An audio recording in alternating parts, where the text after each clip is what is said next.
Magandang hapon. Welcome sa Lotto Result Today PH.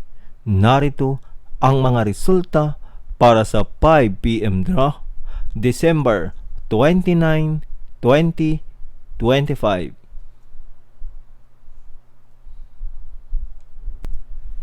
Para sa resulta ng 2D Lotto, 25 at 26.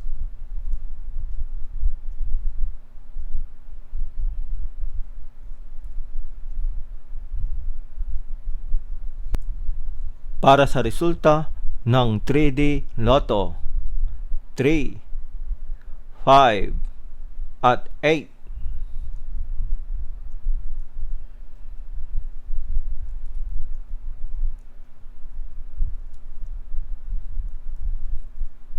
At yan ang mga resulta ngayong 5 PM draw. Para lagi kang updated sa mga Lotto draw result, mag-like and subscribe. Maraming salamat po sa panonood.